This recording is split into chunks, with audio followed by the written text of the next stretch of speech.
প্রিয় শিক্ষার্থীরা, আশা করি তোমরা সকলেই ভালো আছো। আমি সাব্বির স্যার আজকে তোমাদের মাঝে হাজির হয়েছি ন্যারেশনের একটি অতি গুরুত্বপূর্ণ ক্লাস নিয়ে। আশা করি ভিডিওটি তোমরা শেষ পর্যন্ত দেখবা। তো চলো ক্লাসটি শুরু করা যাক।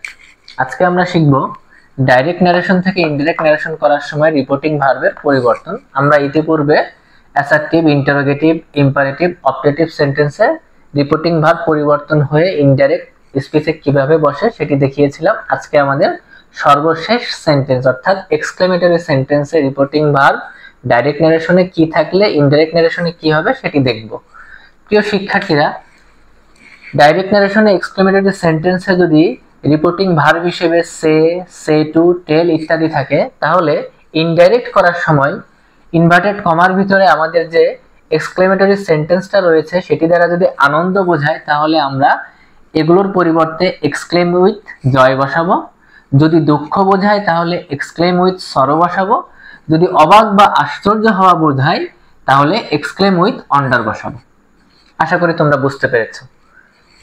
এখন ডাইরেক্ট ন্যারেশনে যদি সেজ টু, টেলস ইত্যাদি রিপোর্টিং ভার্ব হিসেবে থাকে, তাহলে এক্সক্লেমেটরি সেন্টেন্সে ইনডাইরেক্ট করার সময় আমরা এগুলোর পরিবর্তে এক্সক্লেমস উইথ জয় বসাবো যদি সেটি দ্বারা আনন্দ বোঝায়।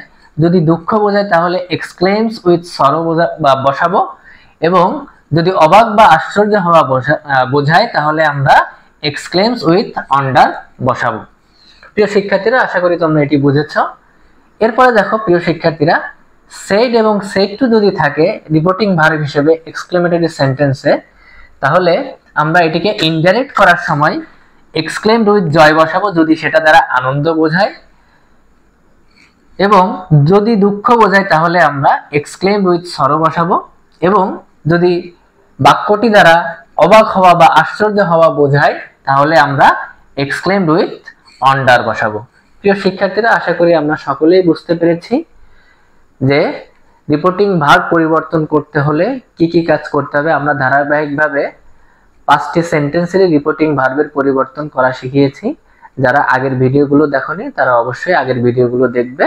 যদি কারো কোনো বুঝতে সমস্যা হয়ে থাকে অবশ্যই কমেন্ট সেকশনে জানাবে। শতভাগ সমস্যা সমাধানের চেষ্টা করবো ইনশাআল্লাহ।